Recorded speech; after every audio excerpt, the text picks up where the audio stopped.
সিস্টেমের বিরুদ্ধে লড়াই করতে করতে নিজে বলি হয়ে গেলেন, স্বরাষ্ট্র মন্ত্রক আপনার মতো আইপিএস অফিসারের পাশে এসে দাঁড়ালো না। অবাক মনে হয় না? পারতেন তো তারা। এই সিস্টেমে চেঞ্জ হওয়া উচিত এবং সার্ভিস রুল অতি অবশ্যই চেঞ্জ হওয়া উচিত। সন্ত্রাসবাদীদের গ্রেনেডে মৃত্যু বোধহয় অনেক শ্রেয়। আমি পৃথিবীতে কাউকে ভয় করি না। কখনো ভেবেছিলেন আপনি নির্বাচনে প্রার্থী হবেন? 15 দিন আগেও তো ভাবিনি। জিতলে প্রতিশোধ নেবেন? না। আমি ঋতব্রত ভট্টাচার্য শুরু করছি আর প্লাস নিউজ এবং বাংলা হান্টের যৌথ প্রযোজনায় টাফ ফাইট। মাঝে মাঝে আমার মনে হয় সাংবাদিকতা বা এই রকম হট সিটের উল্টো দিকে চেয়ারটা বসা খুব সৌভাগ্যের। জীবন কি বিচিত্র বলুন তো। আজ থেকে প্রায় 5 বছর আগে যে মানুষটাকে দেখেছিলাম নির্বাচন কমিশনের সমস্ত বিধি মেনে, যিনি শক্ত হাতে জেলার পুলিশের শীর্ষ আধিকারিক হিসেবে কাজ করছেন, আজকে সেই মানুষটা আমার উল্টো দিকে বসছেন। আজকে তিনি প্রার্থী বীরভূমের। হ্যাঁ, আমি কথা বলছি বা যার সঙ্গে আমরা কথা বলবো তিনি দেবাশিস ধর, আইপিএস অফিসার এবং এখন প্রাক্তন, সদ্য প্রাক্তন, এবং তিনি বীরভূমে ভারতীয় জনতা পার্টির প্রার্থী। দেবাশিস, আপনাকে স্বাগত।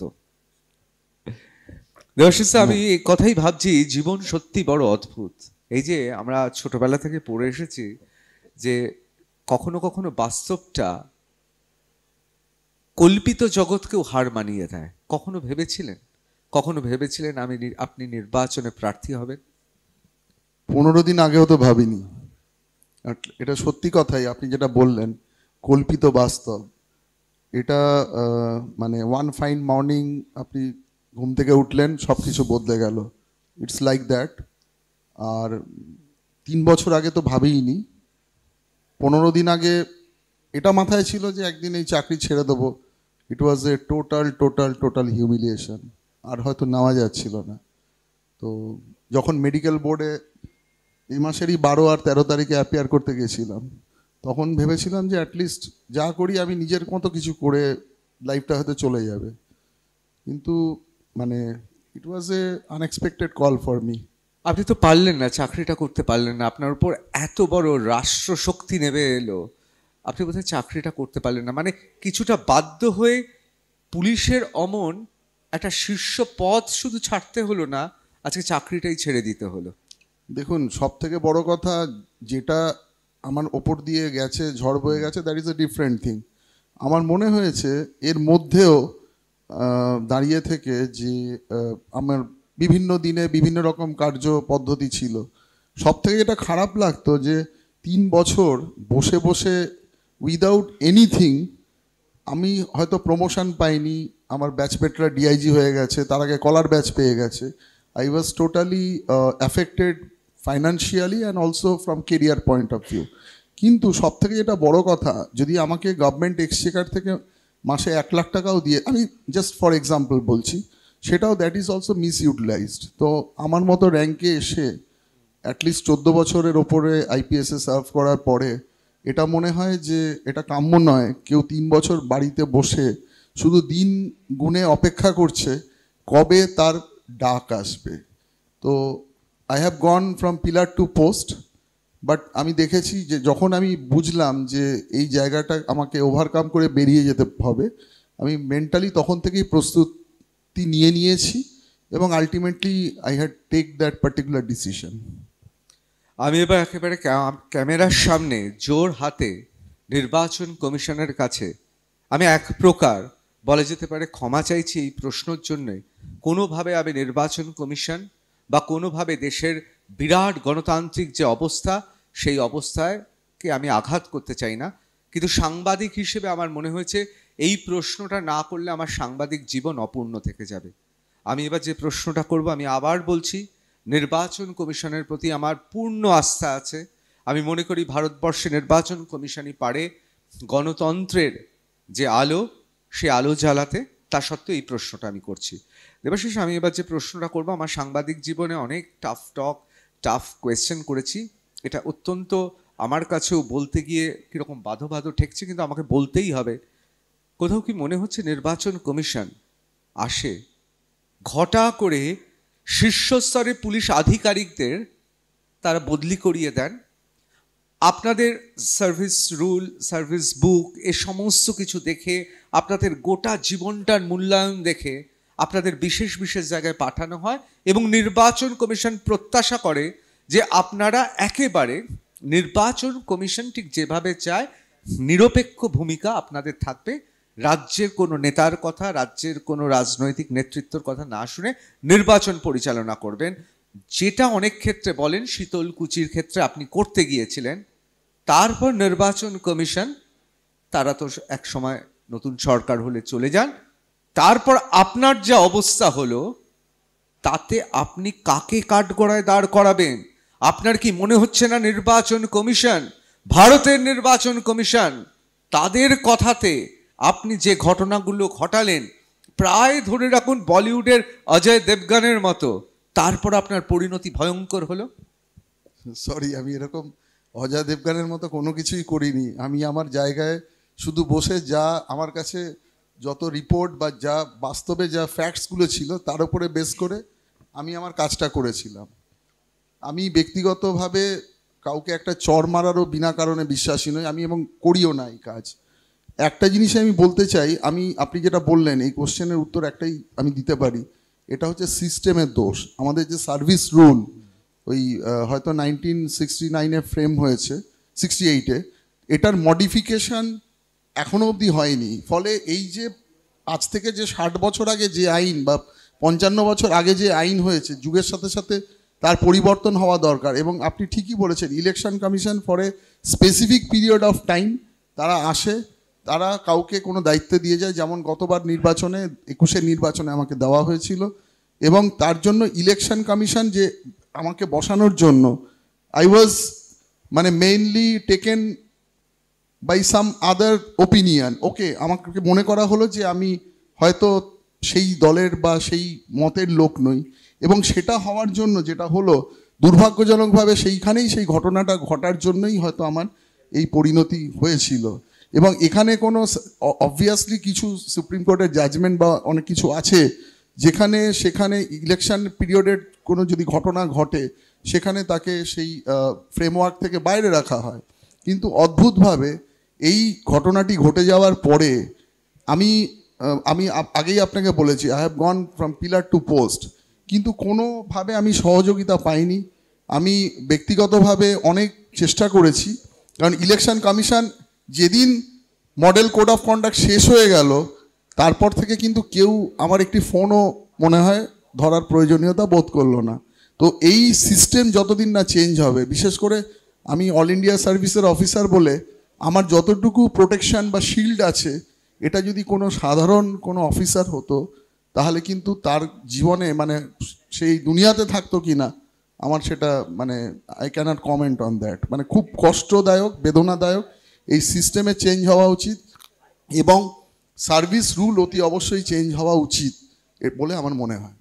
আমি একদম সরাসরি বলছি যে ধরুন তৃণমূল কংগ্রেসের চক্ষুশূল হয়ে উঠলেন শীতলকুচির ঘটনার পরবর্তীকালে, এবং আপনাকে অবশ্যই নির্বাচন কমিশন চলে যাওয়ার পরে এক কলমের খোঁচায় আপনাকে শীর্ষ পদ থেকে সরিয়ে দেওয়া হলো, প্রত্যাশিত ছিল। কিন্তু আমার প্রশ্ন হচ্ছে, ভারতীয় জনতা পার্টি যেখানে স্বরাষ্ট্রমন্ত্রী সম্ভবত ভারতবর্ষের ইতিহাসের অন্যতম শক্তিশালী পুরুষ এবং গোটা ভারতবর্ষের নরেন্দ্র মোদীর পর দ্বিতীয় শক্তিশালী পুরুষ, সেই রাজপুরুষ তারাও আপনার পাশে এসে দাঁড়ালেন না। আবার সেই পার্টিতে, ভারতীয় জনতা পার্টিতে আপনি এখন তার প্রার্থী। মানে আমি বৈপরীত্যটা বলছি যে একদিকে তৃণমূল কংগ্রেস আপনাকে কোন ঠাসা করলো, মানে ভবিষ্যতে সিস্টেমের বিরুদ্ধে অজয় দেবগন বা মনোজ বাজপেয়ীর মতো বলিউডের ছবি হলে আপনার ভূমিকায় এরা অভিনয় করবেন, সিস্টেমের বিরুদ্ধে লড়াই করতে করতে নিজে বলি হয়ে গেলেন। আর পরাক্রান্ত স্বরাষ্ট্রমন্ত্রক আপনার মতো আইপিএস অফিসারের পাশে এসে দাঁড়ালো না। অবাক মনে হয় না? পারতেন তো তারা, আপনাকে তো তারা ইন্ডিয়ান ফরেন সার্ভিসে নিয়ে যেতে পারতেন, আপনারা তো আইপিএস অফিসারদের অনেক কভার এজেন্সিতে নিয়ে যেতে পারতেন, অনেক জায়গায় পাঠাতে পারতেন। এবং আমি আপনাকে অনেক দিন ধরে চিনি, আপনার মধ্যে সেই স্মার্টনেস আছে। তা আপনার মনে হয় না দুপক্ষই কথা রাখেনি? দেখুন, প্রথম যে টপিকটা উঠে এসছে এখানে একটা কথাই বলতে পারি যে আমার সাথে যে ঘটনাটি ঘটেছিল তারপরে একটা এর জন্য আমি সরকারের থেকেও বেশি দায়ী করি, বা আমার যেটা মনে হয়েছে বা আমি যেটুকু ইনফরমেশন পেয়েছি, বিশেষ করে যে যদিও তৃণমূল কংগ্রেসের যারা জেলা প্রেসিডেন্ট ছিলেন বা অন্যান্য অনেক ব্যক্তিত্ব ছিল যাদের সাথে আমার খুব মানে ব্যক্তিগতভাবে, দেখুন ব্যক্তিগত রিলেশনটা ব্যক্তিগতই থাকে, খুব ভালো রিলেশন ছিল। তারা আমাকে যেটা বলেছেন যে এর জন্য 2-3 জন অফিসার দায়ী। তারা যেভাবে সরকারকে বুঝিয়েছেন, সেই যে কনসেপশন একটা তার মধ্যে ঢুকিয়ে দেওয়া, সেই জায়গা থেকে মনে হয় আমি এই 3 বছর চেষ্টা করেও বেরোতে পারিনি, এবং হয়তো জানি না ভবিষ্যতেও বেরোতে পারতাম কি না। এবং এটার জন্য আমি হয়তো চেষ্টা করেছি, কিন্তু আমি সেই অফিসারদের নাম নিতে চাই না, কারণ আমার কাছে তো কোনো ডিরেক্ট এভিডেন্স নেই। আমার কৌতূহলী অনুসন্ধিৎসা যে জাগছে, আমার অনুসন্ধানে মন বলছে, তার মানে আপনি সেই সমস্ত শীর্ষ পুলিশ আধিকারিকের কথা বলছেন, সেই সমস্ত আইপিএস অফিসারদের কথা বলছেন যারা তৃণমূল সুপ্রিমোর খুব ঘনিষ্ঠ। আপনি বলছেন সেই শীর্ষ পুলিশ কর্তারা সুপ্রিমোকে ভুল বুঝিয়েছেন আপনার সম্পর্কে। আমি শুধু একদম শীর্ষ স্তরেরও বলছি না, আমি একটা ছোট্ট এক্সাম্পল দিচ্ছি। আমার ওই সময় যিনি ইমিডিয়েট বস ছিলেন, ডিআইজি ছিলেন, উনি আমার আগে স্পটে গেছিলেন সেদিন। তখন তার আগে একটি বড় ঘটনা ঘটেছিল, কোনো ফোর্স ছিল না, মার্ডার হয়ে গেছিল। তা আমি বসে যখন ওই আনন্দ বর্মনের মারা যাওয়ার রিপোর্টটা লিখছিলাম, ইলেকশন কমিশনের কন্টিনিউয়াস গাইডলাইন আসছিল। উনি আমার ফোর্সটার, যেটা এসপি রিজার্ভ ফোর্স থাকে, উনি ওনার নিয়ে চলে গেছিলেন। উনি অনেক আমার আগে স্পটে পৌঁছেছিলেন এবং ডিজির ডাইরেকশনে গেছিলেন। এখানে কোনো রকম কোনো সন্দেহের অবকাশ নেই। উনি যাওয়ার পরে উনি কিন্তু প্রথম বিবিসিকে ব্রিফ করেছিলেন, কিন্তু দুর্ভাগ্যজনকভাবে, এবং সেই ব্রিফিংটা আমি যা বলেছিলাম তার থেকে অনেক কিছু বেশি বলেছিলেন।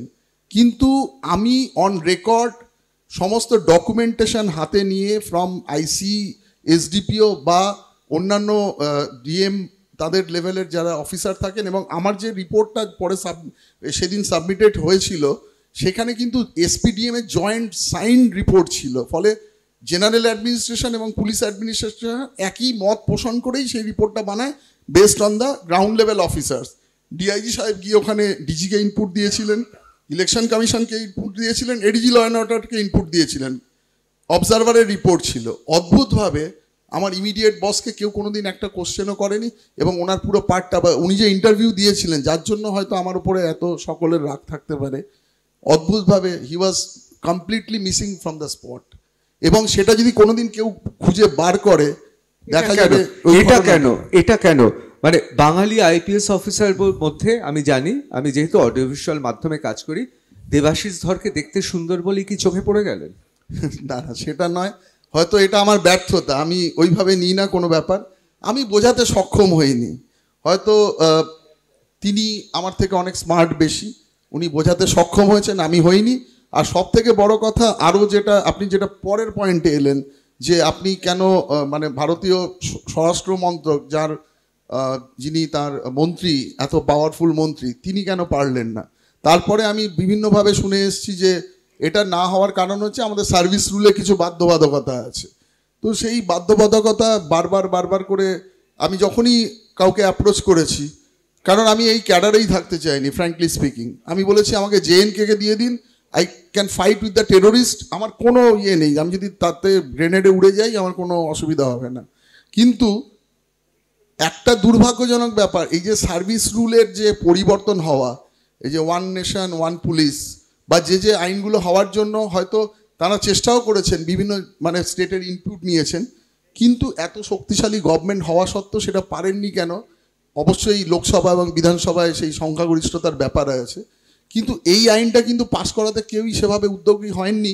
2022 সালেও আমি শুনেছিলাম যে উত্তরপ্রদেশের ইলেকশনের পরে, তার আগে প্রথমে শুনেছিলাম, বলেছিল ওয়েট করো 22-এর ইলেকশনের পরে এটা পাস হয়ে যাবে। আমি বলছিলাম আপনি আমাকে অরুণাচলে পাঠিয়ে দিন, কি আমাকে জেএনকেতে দিয়ে দিন। মানে আইপিএস অফিসার হিসেবে মনে হয়েছিল যে কলমের খোঁচাতে পথ চলে যাওয়ার থেকেও সন্ত্রাসবাদীদের গ্রেনেডে মৃত্যু বোধহয় অনেক শ্রেয়। আমি পৃথিবীতে কাউকে ভয় করি না, আর মরতে, দেখুন জন্মেছি যখন তো মরবো, আমি কোনো জিনিসকে আঁকড়ে কি করে বসে থাকবো? আমি মানে এর থেকে সম্মানের সাথে যে কোনো জিনিস করা ভালো। কিন্তু দেবাশিস, আমি যদি আপনাকে বলি আপনি আইপিএস অফিসার হিসেবে এই পশ্চিমবঙ্গে কাজ করার ক্ষেত্রে আপনি অযোগ্য, তার কারণ আপনি তেলের ব্যবহার জানেন না। যখন শর্ট লেগেছিলেন আমি দেখেছি আপনি খুব কম তেল খেতেন রান্নায়, এবং আপনি বরাবরই শরীর চর্চা করেন, জিম যান, না এখন কিন্তু কোনো আপনি তেলের ব্যবহারটা একদম জানেন না। কারণ পশ্চিমবাংলায় যারা সফল আইপিএস অফিসার তারা কি তেলের ব্যবহার খুব ভালো জানে। খাওয়ারে তারা কম তেল খায়, কিন্তু যেখানে তেল দেওয়ার তারা তেলটা ঠিক মতো দিতে পারেন। আমার মনে হয় আপনার কি এখন মনে হয় না যে এইটা আপনি শিখলেন না, খাওয়ারে শুধু কম তেল খেলেন, যেখানে তেল দেওয়ার কথা সেখানে দিতে পারলেন না? দেখুন, ইনবর্ন নেচার নিয়ে জন্মেছি, এটা তো জন্ম মানে উপরওয়ালা দিয়ে পাঠিয়েছে, নিজেকে পরিবর্তন করতে পারলাম না, সরি। আমি খুব রোমাঞ্চিত হতাম আপনি যদি বিভিন্ন জায়গায়, সেটা পাকিস্তান হোক বা পৃথিবীর বিভিন্ন জায়গায়, আইপিএস অফিসার হিসেবে আমাদের গোয়েন্দা বিভাগে জেমস বন্ডের মতো বিভিন্ন ঘটনা ঘটাতেন। বাঙালি হিসেবে গর্বিত হতাম, সাংবাদিক হিসেবে হয়তো একটা দুটো কপিও পেয়ে যেতাম। কিন্তু আমি এতেও রোমাঞ্চিত যে 5 বছর বাদে যিনি একটি জেলায় নির্বাচন কমিশনের নির্দেশে এসপি, তিনি এবার বীরভূমের প্রার্থী। আপনি রোমাঞ্চিত? না, একেবারেই নয়। এই গত 3 বছর সত্যি ফ্র্যাঙ্কলি স্পিকিং জীবনের সমস্ত অনুভূতি বলতে পারেন চলে গেছে। আমার আনন্দে কোনো আনন্দ হয় না, কোনো দুঃখে কোনো বলতে পারেন কোনো রিয়াকশান হয় না।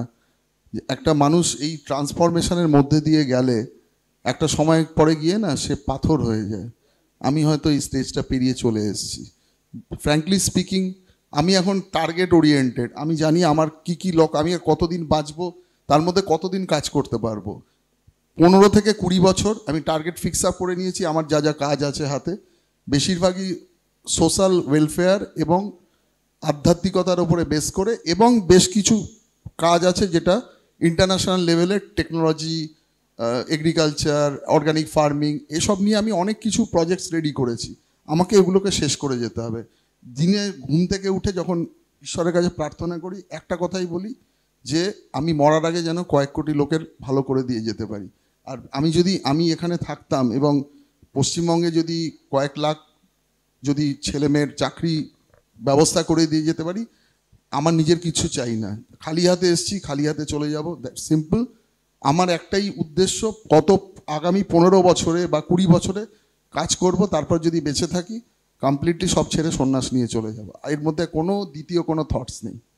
এবার যে প্রশ্নটা করবো খুব ব্যক্তিগত, আপনি ইচ্ছে করলে উত্তর দিতেও পারেন, নাও দিতে পারেন, কিন্তু সাংবাদিক হিসেবে আমার প্রশ্ন, যখন শর্ট লেগেছিলেন বা বিভিন্ন সময় আপনাকে তো আমি দেখেছি সাংবাদিক হিসেবে অত্যন্ত স্মার্ট, এরকম বাঙালি আইপিএস অফিসার কোথায় পাওয়া যায়?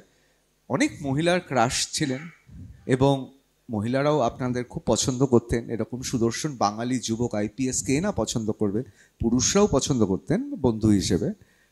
এখন কি তাহলে সম্পূর্ণ জীবনটা বদলে গেছে? এখন আমার জীবন শুধু ওই অর্জুনের লক্ষ্যভেদের কাছেই রয়ে গেছে, আর কিছুতে বাকি নেই। প্রার্থী হিসেবে কি মনে হচ্ছে, জিতবেন? দেখুন, মা তারা তো আমাকে টেনে নিয়ে গেছেন। কেউ বিশ্বাস করুক না করুক, আমি একটা কাউকে বলিনি, কোনো অ্যাপ্লিকেশান দিইনি, কিচ্ছু করিনি।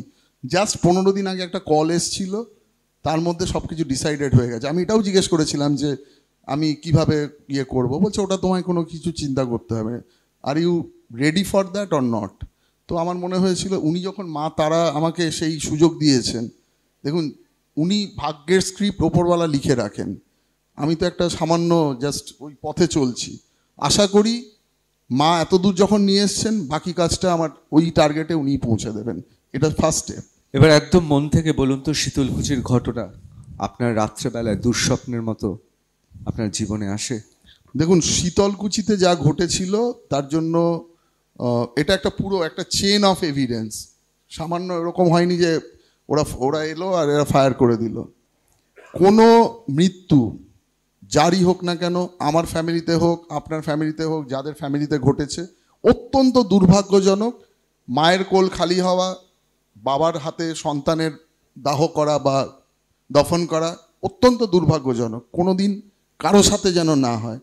ইনস্পাইট অফ দ্যাট আমি একটা কথাই বলছি যে আমি যদি ব্যক্তিগতভাবে কোনো অন্যায় কাজ করি, আমি বিবেকের দংশন সেটা আমাকে তাড়া করে বেড়ায়। যেখানে আমার 0.0001% কোনো ইনভলভমেন্ট ছিল না। ইভেন কি আমাদের কোনো পুলিশেরও, স্টেট পুলিশের কারোরই ছিল না। আমি এটা বলছি না যে এর কনাইভেন্স ছিল কি ও এখানে রোল প্লে করেছিল। পুরোটাই ঘটেছিল সেন্ট্রাল ফোর্সের সাথে, এবং ওদের সাথেই আলটিমেট পুরো টাসলটা হয়েছিল। ফলে সেক্ষেত্রে যেখানে কিছু হয়নি, আমার একটা জিনিসই লাগতো যে মানে ওয়াই মি, মানে এই জিনিসটা আমাকে সবসময় তাড়া করে বেড়াতো। মানে আমি কি করলাম? আমি তো কাউকে একটা চড়ও মারিনি, একটা বাজে কথাও বলিনি, কেন? আমার শেষ প্রশ্ন, নির্বাচন কমিশনের নির্দেশে সিস্টেমের বিরুদ্ধে লড়তে গিয়ে যে ঘটনা হলো, সেই ঘটনা যদি কোনোদিনও বলিউডে ছবি হয়, কাকে মনে হয় আপনার ভূমিকায়? অজয় দেবগন না মনোজ বাজপেয়ী, নাকি অন্য কেউ? দেখুন, আমার মনে হয় এটা একটা কোনো মানে সিঙ্গেল মুভিতে তো শেষ হবে না, ওয়েব সিরিজ করতে হবে, অসম্ভব পাওয়ারফুল কোনো অ্যাক্টরকে দিতে হবে, ঠিক আছে? তো এটা জীবনটা একটা অবশ্যই মানে জীবনে আমরা যা ঘটে অনেক সময় ডে ড্রিম করি, সেটা তো মানে ডেপিক্ট করতে গেলে এমন কোনো পাওয়ারফুল ক্যারেক্টারকে দিতে হবে। সে দেখুন, একটা নায়কোচিত ব্যাপার থাকতে গেলে তো অজয় দেবগনকে সিলেক্ট করতেই হবে সেক্ষেত্রে। জিতলে প্রতিশোধ নেবেন? না, আমি অবশ্যই প্রতিশোধের বিশ্বাসই করি না। এবং এই 3 বছরের আমার লাইফের যে ট্রান্সফরমেশন, আমি যত বই পড়েছি, কোনো ভালো ধর্ম বা কোনো ভালো বই বা কোনো ভালো গুরু কোনোদিন প্রতিশোধের রাজনীতিতে বিশ্বাস করেনি। আমার একটাই কাজ হচ্ছে, আমি বলেছি অর্জুনের লক্ষ্যভেদ, আমি যা টার্গেট নিয়েছি, ঈশ্বরের কাছে যা শপথ করেছি, আমার এই জীবনে এই টার্গেট ফুলফিল করে যেতে হবে, দ্যাটস অল। অসংখ্য ধন্যবাদ। আমরা কথা বলছিলাম দেবাশিস ধরের সঙ্গে, প্রাক্তন পুলিশ কর্তা, এবার বীরভূমের প্রার্থী। আপনি সুস্থ থাকুন, ভালো থাকুন, আপনি আপনার অভীষ্ট লক্ষ্যে এগিয়ে যান। কিন্তু জয় হোক পরাজয় হোক, আবার আপনার সঙ্গে বসছি, আপনার সঙ্গে আবার কথা বলবো। অবশ্যই সকলে ভালো থাকবেন। আমার তরফ থেকে ঈশ্বর যেন সকলকে ভালো রাখেন। ধন্যবাদ।